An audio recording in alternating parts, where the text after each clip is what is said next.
YouTube channel. ಇವತ್ತಿನ ದಿನ ಬಾದಾಮ್ milk shake ಯಾವ ರೀತಿ ಮಾಡೋದು ಅಂತ ನೋಡೋಣ ಬನ್ನಿ. ಮೊದಲಿಗೆ ನಾನು ಹಾಲನ್ನು ತಗೊಂಡಿದ್ದೀನಿ.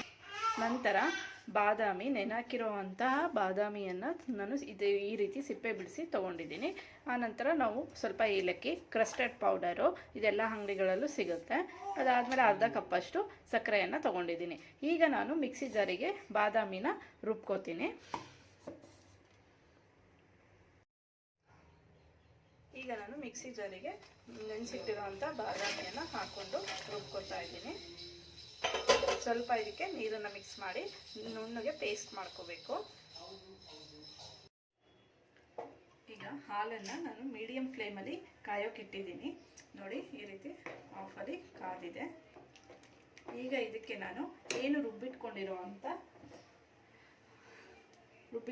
ಅಂಥ ಬಾದಾಮಿ ಪೇಸ್ಟನ್ನು ಹಾಕೋತಾ ಇದ್ದೀನಿ.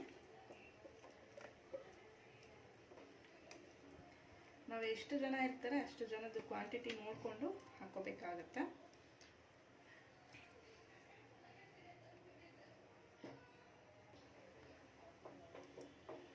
ನಾನು ಬಾದಾಮ್ ಪೇಸ್ಟ್ನೆಲ್ಲ ಹಾಕ್ಕೊಂಡಿದ್ದೀನಿ.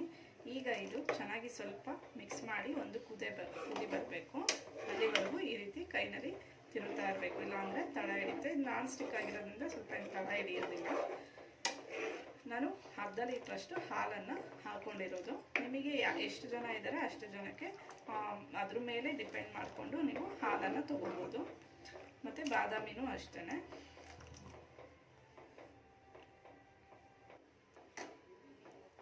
ಈ ರೀತಿ ಮೀಡಿಯಂ ಫ್ಲೇಮ್ನಲ್ಲೇ ಸ್ವಲ್ಪ ಇಟ್ಕೊಂಡು ಈ ರೀತಿ ಮಿಕ್ಸ್ ಮಾಡ್ಕೊತಾ ಇರಿ. ಇದಾದಮೇಲೆ ಇದಕ್ಕೆ ನಾವು ಏನು ತೊಗೊಂಡಿರೋ ಅಂಥ ಅರ್ಧ ಕಪ್ನಷ್ಟು ಸಕ್ಕರೆಯನ್ನು ತೊಗೋತಾ ಇದ್ದೀನಿ. ನಿಮಗೆ ಎಷ್ಟು ಸಕ್ಕರೆ ಸ್ವೀಟ್ ಜಾಸ್ತಿ ಬೇಕು ಅಂದರೆ ಜಾಸ್ತಿ, ಕಮ್ಮಿ ಬೇಕು ಅಂದರೆ ಕಮ್ಮಿ ತೊಗೋಬೋದು. ನಿಮ್ಮ ಅಳತೆ ಮೇಲೆ ತೊಗೊಳ್ಳಿ. ಹಾಗೆ ಇದನ್ನು ಮಿಕ್ಸ್ ಮಾಡ್ಕೋತಾ ಇರಿ. ಕಂಡೆನ್ಸ್ ಪೌಡರ್ ಹಾಕೋದ್ರಿಂದ ಏನು ಯೂಸ್ ಅಂದರೆ ಸ್ವಲ್ಪ ಕ್ರೀಮಿ ಟೆಕ್ಸ್ಚರಲ್ಲಿ ಬರುತ್ತೆ. ನಾವು ಇದನ್ನು ಫ್ರೀಝರ್ನಲ್ಲಿ ಇಟ್ಟು ಅದಾದ ಒಂದು 2 ಅವರ್ಸ್ ಬಿಟ್ಟು ಮತ್ತೆ ಅದನ್ನು ಮಿಕ್ಸಿ ಜಾರಲ್ಲಿ ರುಬ್ಬೋದ್ರಿಂದ ಒಳ್ಳೆ ಬಾದಾಮ್ ಮಿಲ್ಕ್ ಶೇಕು ತುಂಬಾ ರುಚಿಯಾಗಿ ಬರುತ್ತೆ. ಇದನ್ನು ಈ ರೀತಿ ಮಿಕ್ಸ್ ಮಾಡ್ತಾನೆ ಇರಿ ಒಂದು 5 ಮಿನಿಟ್ಸು. ಈಗ ನಾನು ಇದಕ್ಕೇ ಸ್ವಲ್ಪ ಏಲಕ್ಕಿ ಪೌಡರು, ಅದಾದಮೇಲೆ ನಾನು ಕ್ರಸ್ಟರ್ಡ್ ಪೌಡರ್ನ ಹಾಲಲ್ಲಿ ಹೇಗೆ ಮಿಕ್ಸ್ ಮಾಡ್ಕೊಂಡಿದ್ನೋ ಅದನ್ನು ನಾನು ಈ ರೀತಿ ಹಾಕೋತಾ ಇದ್ದೀನಿ. ಸ್ವಲ್ಪ ಕಲರ್ ಬರುತ್ತೆ, ಹಾಗೆ ಟೇಸ್ಟು ತುಂಬ ಚೆನ್ನಾಗಿರುತ್ತೆ. ನಾವು ಹೊರಗಡೆ ಯಾವ ರೀತಿ ಬಾದಾಮ್ ಮಿಲ್ಕ್ ಶೇಕ್ ತೊಗೊಂಡು ಕುಡಿತೀವೋ ಅದೇ ಟೈಪಲ್ಲಿ ಬರುತ್ತೆ. ನೋಡಿ, ಈಗ ಇದನ್ನು ಮಿಕ್ಸ್ ಮಾಡ್ತಾ ಇರಬೇಕು. ನಾನು ಎಲ್ಲ ಪೌಡರು ಮತ್ತು ಏಲಕ್ಕಿ ಪೌಡರು ಎಲ್ಲನೂ ಹಾಕ್ಕೊಂಡು ಮಿಕ್ಸ್ ಮಾಡ್ತಾ ಇದ್ದೀನಿ. ನಿಮ್ಮಲ್ಲಿ ಕೇಸರಿ ದಳ ಇತ್ತು ಅಂದರೆ ಅದನ್ನು ಸ್ವಲ್ಪ ಹಾಲಲ್ಲಿ ನೆನೆ ನೀವು ಅದನ್ನು ಕೂಡ ಹಾಕೋಬೋದು. ಇನ್ನೂ ಕಲರು ಚೆನ್ನಾಗಿ ಬರುತ್ತೆ. ನನಗೆ ಇದು ಕ್ರಸ್ಟರ್ಡ್ ಪೌಡರ್ ಇರೋದ್ರಿಂದ ನಾನು ಅದನ್ನೇ ಹಾಕ್ಕೊಂಡಿದ್ದೀನಿ, ಸಾಕು ಅನ್ನಿಸ್ತು ನನಗೆ. ಈ ರೀತಿ ಉಪ್ಪು ಬರ್ತಾ ಇರುತ್ತೆ. ನೀವು ಚೆನ್ನಾಗಿ ಕುದಿಸಿದ್ರೆ ಸ್ವಲ್ಪ ತಣ್ಣಗಿಟ್ಟು ಇದನ್ನು ನೀವು ಫ್ರೀಝರಲ್ಲಿ ಒಂದು ಬೌಲಿಗೆ ಹಾಕಿ ಇಡ್ಬೋದು. ಈ ಥರ ತಿರುತ್ತಾ ಇರಬೇಕು. ಸ್ವಲ್ಪ ತಿಕ್ನೆಸ್ ಬರೋವರೆಗೂ ನೋಡಿ, ಈ ಥರ ತಿಕ್ನೆಸ್ ಬರೋವರೆಗೂ ನೀವು ಇದನ್ನು ತಿರುತ್ತಾನೆ ಇರಿ. ನೋಡಿ, ಈ ರೀತಿ ಕುದಿ ಬರಬೇಕು. ಇದು ಬಂದ ತಕ್ಷಣ ನೀವು ಸ್ವಲ್ಪ ಸ್ಟವನ್ನು ಆಫ್ ಮಾಡ್ಕೊಳ್ಳಿ. ಇದು ಕಂಪ್ಲೀಟಾಗಿ ತಣ್ಣಗಾಗಬೇಕು. ಸ್ವಲ್ಪ ಬಿಸಿ ಎಲ್ಲ ಆರಿದ ನಂತರ ನಾವು ಒಂದು ಬಾಕ್ಸಿಗೆ ಅಥವಾ ಬೌಲಿಗೆ ಹಾಕಿ ಅದನ್ನು ನಾವು ಕ್ಲೋಸ್ ಮಾಡಿ ನಾವು ಫ್ರೀಝರ್ನಲ್ಲಿ ಇಡಬೇಕಾಗತ್ತೆ. ನೋಡಿ, ಈ ರೀತಿ ಕ್ರೀಮಿ ಟೆಕ್ಸ್ಚರಲ್ಲಿ ಬಂದಿದೆ. ಈಗ ನಾನು ಈ ಥರ ಒಂದು ಬೌಲಿಗೆ, ಸ್ಟೀಲ್ ಬೌಲಿಗೆ ನಾನು ಇದನ್ನು ಸರ್ವ್ ಮಾಡ್ಕೊತಾ ಇದ್ದೀನಿ. ಸ್ವಲ್ಪ ಆರಿದೆ, ಇನ್ನೂ ಸ್ವಲ್ಪ ಬಿಸಿ ಇದೆ.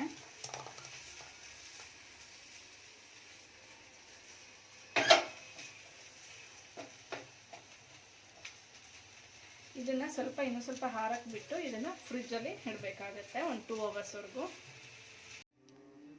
ಈಗ ನಾನು ಫ್ರೀಝರ್ನಿಂದ ನಾನು ಏನಿದು ಮಾಡ್ಕೊಂಡಿದ್ದೆ ಅದನ್ನು ತೆಗಿತಾ ಇದ್ದೀನಿ.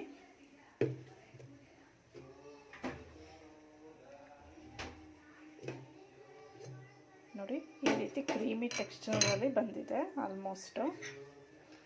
ನೋಡಿ, ಒಂದು ಸ್ಪೂನ್ ಸೌಟಲ್ಲಿ ಹಿಂಗಂದರೆ ಆ್ಯಕ್ಚುಲಿ ಕೆಲವರು ಬಿಸಿನಲ್ಲೂ ತಿಂತಾರೆ, ಇನ್ನು ಕೆಲವರು ಈ ಥರ ಮಿಲ್ಕ್ ಶೇಕ್ ರೀತಿ ಮಾಡ್ಕೋತಾರೆ. ನಾನು ಇದನ್ನು ಒಂದು ಮಿಕ್ಸಿ ಜಾರಿಗೆ ಹಾಕೋತೀನಿ. ನಾನು ಜ್ಯೂಸ್ ಮಾಡೋ ಅಂಥ ಮಿಕ್ಸ್ ಜಾರ್ ತೊಗೊಂಡಿದ್ದೀನಿ. ಈಗ ಇದಕ್ಕೆ ಅದನ್ನು ಶಿಫ್ಟ್ ಮಾಡ್ಕೋತೀನಿ. ಈಗ ನಾನು ಮಿಕ್ಸ್ ಮಾಡ್ಕೊಂಡಿದ್ದೀನಿ ನೋಡಿ. ಈಗ ರೆಡಿಯಾಗಿದೆ ಕ್ರೀಮಿ ಟೆಕ್ಸ್ಚರಲ್ಲಿರೋವಂಥ ಮಿಲ್ಕ್ ಶೇಕು. ಈಗ ನಾನು 2 ಗ್ಲಾಸಿಗೆ ನಾನು ಸರ್ವ್ ಮಾಡ್ಕೊತೀನಿ. ಕಟ್ ಮಾಡಿಟ್ಕೊಂಡಿದ್ದೆ ಅದನ್ನು ಸ್ವಲ್ಪ ಕೆಳಗಡೆ ಪೀಸಸ್ಗೆ ಆಮೇಲೆ ಈ ಮಿಲ್ಕ್ ಶೇಕ್ನ ನಾನು ಹಾಕೋತಾ ಇದ್ದೀನಿ.